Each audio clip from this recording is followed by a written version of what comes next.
You are listening to Mining Stock Education, where you'll learn from the top leaders in the natural resource sector and uncover quality mining investment opportunities.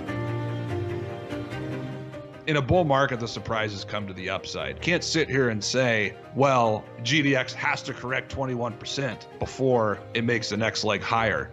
You can't do that because it's a bull market. Surprises are to the upside. Welcome back to Mining Stock Education. I'm your host, Bill Powers. Thank you for tuning in. Today's show is brought to you by Orefinders Resources. This is a company that we recently profiled. If you haven't yet heard my interview with Stephen Stewart, the CEO, I'm going to put a link to that in the show notes. I would encourage you to check that out. The company is exploring near Kirkland Lake Gold's world-class Macassa deposit, and they are seeking that billion-dollar drill hole in their projects there. They hold the third largest land package on the Ontario side of the Cadillac Break. To learn more, go to their website, orefinders.ca, or you could look up the ticker in Toronto under the symbol ORX, or on the OTC, ORFDF. My guest today is Jordan Roy-Byrne of thedailygold.com. Jordan, I'm sure you know, comments on the gold markets. He also runs a subscription service profiling specific junior miners that he finds to be high quality that he shares with his subscribers. Jordan, welcome back onto Mining Stock Education, and I'd like to get your analysis of where we're at in the gold and the junior gold sector right now. If you compare the current time period to other historical analogs, what are you comparing it to, and what insights can we take away from that? Okay, well, I have a really long answer for that. I'll try and condense it. Now, in the very big picture, from a bird's eye view, my work and research has led me to conclude that the best historical comparison for where we are is the early 1960s. And there's a lot of reason for that. It makes a lot of sense given where the stock market is and where it has been over the last 10, 15 years or so. If you look at statistical inflation and also, more so statistical inflation than bond yields. I was going to mention bond yields, but bond yields could be turning up into a new cycle that could last decades. So that happened more so in the 50s than the early 60s. But statistical inflation, that didn't start to break out until, I want to say 1964, 1965. And then it had a second breakout, which was bigger in 68 or 69. And so if we're looking at the CPI, for example, it's been trending down since the early 90s, so for about 30 years. And if we do see inflation rise and that either accelerates or that rise is sustained, it's going to break the downtrend line in the statistics. And that could be similar to what happened in the 1960s. And also, if we look at the gold stocks, to me, the gold stocks, the low we had in 2016 was very similar to the low we had in 1957. If you go back to the late 1950s, that's really when the gold stocks were the cheapest they had ever been. I'll stop that for a second. The cheapest they had ever been, based on my research, was probably in 2015. The second point, as far as the cheapest they'd ever been, looking at various things, would be the late 1950s. So there's a lot of similarities to that point as far as the macro and kind of transitioning to an inflation environment, the gold stocks just being so historically cheap. And in addition to that, the stock market, it had this really strong rise from 1949 to 57, which was much like the rise from 2009 to 2017, 2018. So, I mean, that's kind of my big picture view, is we're very similar to the early 1960s. And now cyclically, if we move into kind of where we are in this particular cycle, the economic cycle, there's a couple different comparisons. You can compare where we are with the early 1930s, the early 1960s again, or the early 2000s, based on the economic cycle. Of course, all of those were super bullish for gold stocks. And if we look at what happened, and this is an important point, even after the economy recovered in those downturns, even after that point, precious metals continued to do well for several years after the fact. Even if we look at 2008, it was about 2.5 years after the bottom. They did well. In the early 2000s, the economy think it bottomed out in late 2001 or early 2002. The market turned in late 2002. Gold stocks had a great run for even more than 3 or 4 years. You go back to the Great Depression, the economy and the market bottomed, I think, in late 1932. Gold stocks did fabulously well for another 3+ years. So as far as the particular cycle, that given that history, and if we look at the 1960s and that cycle, it was very similar to the early 2000s, where gold stocks actually performed really well from about 1960 to late 1967. So that was similar to the early 2000s. Now, with that long historical analysis, let me zoom into kind of where we are in the more near term. If you look at the rebound that we've had since March, it was actually, and I'm just talking about kind of on like a 1-year basis. It was the analog it's so far it's been most similar to was that one in 2008, 2009. And so if you go back and you look at 2008, 2009, the gold stocks and gold as well had a really strong move for 4 months after the late October low. So then in 2009, after that point, they basically corrected for 2 months or 43 days. So you have to look at things in price or time. Now, this particular rebound, it started in March, continued into, I think, early August. It was also 4 months long, so very similar. So given that, I've kind of been tracking that correction that happened in 2009, comparing it to where we are now. And what's been happening is so far the decline in price for the correction now has been very mild. It hasn't been as deep as it was in 2009. The 2009 correction in terms of time, it lasted about 43 days. So from that point, that is when GDX started to move higher and basically sustain it and move to new highs. Right now, I think we're in day 24 of that correction. So that kind of gives us a guide. Corrections are a function of price and time. So as far as time, there's more to go for correction, at least another month. As far as price, I'm not particularly sure. I mean, we could move lower. Gold kind of it has support around 1920. I mean, it's bouncing today. To me, it doesn't, if it breaks below, then it'll probably bottom in the low 1800s and it'll happen really quickly. Otherwise it could still trade and consolidate for another month. But I mean, given all of this information with respect to the near term, I still think we're going to consolidate for at least another month. But at some point after that, we should start to make the next leg higher. It's just coming into August, Bill, we were so overbought and so stretched on all the technical metrics that just looking at all these things, it was not a difficult call that the market was going to pause and correct. And so that's what we've been doing for the last month. And looking at all these things, it tells me, I think that the sector is probably this correction as far as time is going to continue, I think, for another month. Jordan, what indicators do you look to say to yourself, I need to throw out my technical analysis hat because we're in a bull market and these equities, in particular, I'm speaking of the gold equities, might not perform according to what I would think in terms of pullbacks and such? What indicators are you looking at that, all bets are off in terms of the paradigm I'm using to understand what's going on?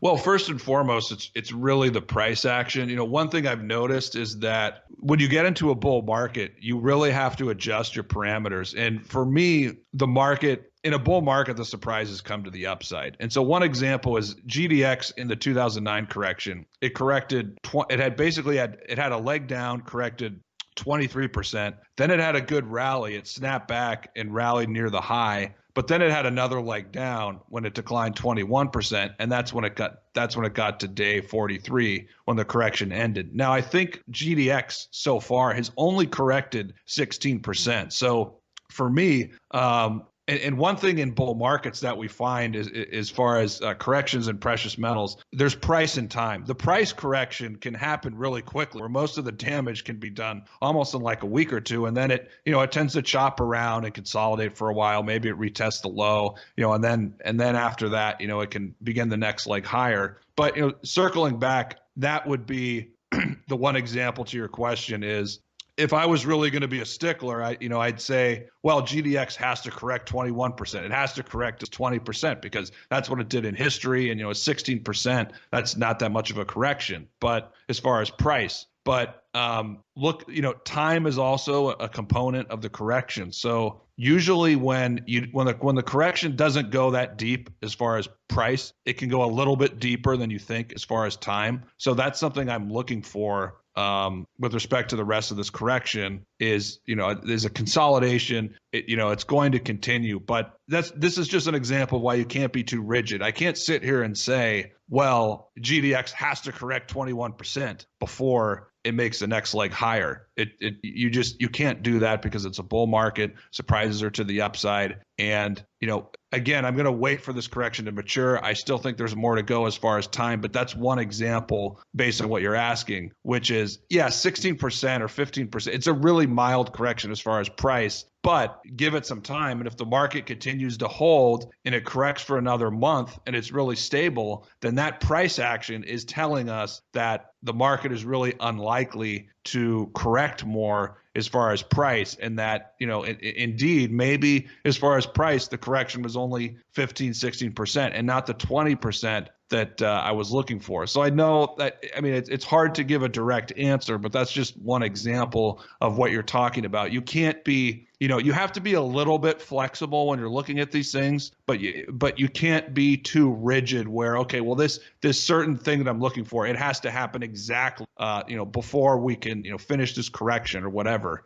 So I would say, you can't be too rigid with everything that you're looking at. So does technical analysis become most useful in a gold bull market like this just to hopefully ascertain or decipher the big swings, whether it be up or down? It's really useful if you know how to use it. And my best example of that is really just in the last month or two where I feel that I had a really good view on the market where I was looking at these breadth indicators that were just getting extremely overbought. And every time they had gotten to these levels, they had, we had seen a sustained correction in the gold stocks. And in addition to that, as far as GDX and GDXJ, we eventually peaked at levels that were, I think they were Fibonacci levels or something like that. So you're looking at a number of factors, and when they all kind of make the same argument that the market is going to stop here and start to correct, that's useful from the standpoint of,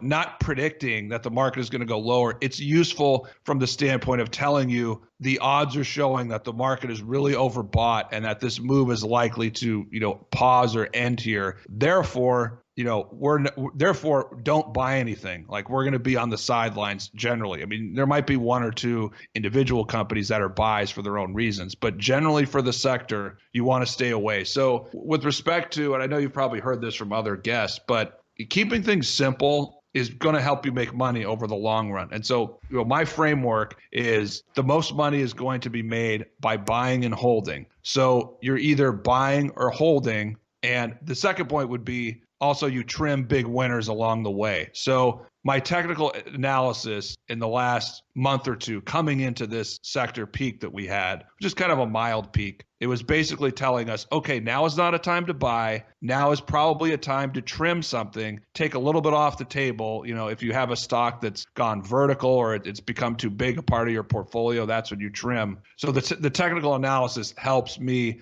execute that strategy. I'm not using it to try and, okay, well, I think the market's going to peak here, so I'm going to sell everything and try and buy back in, or I'm going to go short here because I'm trading. That's not what I use it for. That's not what it's helpful for. It's helpful to execute my simple strategy, which is, I'm buying and holding. So if I'm not buying, I'm holding, or I may be trimming a few big winners. And what the technical analysis told me then is it's not time to buy. It might be time to trim one or two things. I'm holding irregardless. Now moving forward to the present, what the technical analysis is telling me is, we're correcting now, the sector's correcting, but it has more to go. And, eventually, whether it be, 2 or 3 weeks or 6 weeks or 8 weeks or 5 weeks, eventually we're going to get to a point where the sector will be a strong buy again. And that's what the technical analysis is telling me. And that's what I'm using it for. I'm not trying to use it to nail, buy a stock at, 50 cents or maybe a stock's at $1.20. If it corrects to 95 cents or $1, I mean, if I buy it at $1.05, it's still a good buy. I want to try and buy it at a point in time when the correction is ending and it's more likely to start a new leg higher. And I'm trying to do that and also buy it when it's off the high. But that's what I use technical analysis for. It helps me execute my strategy, and I'm trying to keep it as simple as possible. One thing that amateurs with technicals and charts, what they do is they try and overcomplicate it, and they try and use it to predict every twist and turn, when you really just try and keep it simple, use it to help you execute your strategy. It hasn't been a time to buy the sector. I'd say, now it's still not quite time to buy the sector, but at some point, again, be it 4 weeks, 8 weeks, 6 weeks, a month, 5 weeks, whatever, at some point the technicals will probably say, now based on risk reward, now it's time to get back in the sector. Now it's time to be a buyer. So that's really how I use it. I use it to help me execute a strategy, which I think is simple. I would like to get your commentary on how the silver juniors are performing. Silver, as we chat, is about $27. About 30 days ago, it was closer to $30, yet I have silver juniors that are currently hitting 52-week highs, even with the pullback in silver. So are these silver juniors running ahead of themselves too far and too fast because of investor speculation, or are they telegraphing a move higher? What would be your commentary here? It's a really good question. I don't, and silver has been holding up better than gold during this little correction. And the reason for that is it's all around inflation expectations. When precious metals are moving because of economic weakness, like we saw after March and also more so last year, when that happens, that is when gold's going to outperform silver. Excuse me. Now, when you get to the other side of that, when you have rising inflation expectations like we have now, that's when silver will outperform gold. So I think that explains the strength in silver. Now, the silver junior sector, I mean, it's so much different than what it was like 10 or 15 years ago. There's so few companies. There's very few legitimate producers. There's very few, and a lot of these silver companies, they're basically base metals companies masquerading as silver. I mean, if you look at the deposits that some of these companies have, they're like 30% or 40% silver, and the rest are base metals. So that's just a side comment. Like there's really very few pure silver deposits out there. And a lot of these companies that are marketing themselves as silver companies, they're really more so base metals companies. Now, I don't know how much we can really read into a couple of silver or a handful of silver juniors. I don't know how much we can read into that signaling about the larger sector, just because it's such a tiny sector. It's a tiny market. And I would focus a little bit more so on silver. I mean, I do look at the SILJ ETF. I like that more than SIL because SIL, a lot of those silver companies, gold is a huge part of their business. So they're really not pure silver companies anymore. So I prefer using SILJ. So you can look at that if you want to get a better read on the sector. But I do think a lot of these silver juniors, the ones that you noted that are still making 52-week highs, are very close. I do think those have really run too far, not necessarily because of the price of silver, but more so just because their underlying value is not that great. That's what I'd say. I mean, we have to be really careful with a lot of these silver companies. Majority of them don't have good deposits. They have silver in the name. And if Eric Sprott mentions them on his radio show, suddenly there's like a huge amount of buying. So it's with these individual silver juniors, you have to be really careful because they're basically being driven by speculation, momentum, greed, and not really the fundamentals. I mean, there is some fundamental argument there. I mean, if they do have a silver deposit, the silver price has gone a lot higher. So it does make sense. But I would just caution people, you have to know what you're buying. And for some of those, like those would be the ones where I would be taking a little bit of money off the table, because those are the ones that don't have, like, in the majority of cases, they don't have like an underlying economic deposit yet. And they're really just, they're like firecrackers. If you hold them for too long, they might burn you eventually. But the ride going higher will be great. But those are the ones that you need to be a little more aggressive with taking profits along the way. I mean, I tell people, trim, sell a third, sell a half along the way. Some of those ones you have to be careful. And if they're still around 52-week highs, now would be a time to take some of the profits off the table. And look, you can still, if we have more of a correction in silver and they come down 30% or whatever, you can buy back into them. If they keep going higher, great, you're still invested. But the key is to make money, and also you got to reduce your risk along the way. And so when we talk about trimming things, the silver juniors is one area where I would be trimming, at least when these things go vertical and they get really overbought, because in the majority of cases, those stocks are going up because people are getting excited about silver. Eric Sprott is mentioning them on a radio show, or they're paying money for promotion here and there. Those are just, those are the reasons why they're going up. In most cases, not necessarily because they're working on this great deposit, which is going to be this high grade find and someone's going to buy them eventually. In most cases, it's not that. It's the other things that are driving it higher. And over the very long term, that's not sustainable. And that's why you have to be careful and book profits along the way. Good advice. Jordan, before you leave, if you could allow me to play the devil's advocate, you're a newsletter writer and an information provider in terms of the gold sector, market timing, things like this. And a comment that shows up every now and then in the YouTube comments on my channel is in regards to some of the newsletter writers I interview. And someone will say, well, if their knowledge is so superior and great, why don't they just keep it for themselves and get rich? Why are they charging subscribers? Are they trying to get rich off of their subscribers rather than this superior knowledge that they claim? If you were having coffee with an individual like this, what would your response be?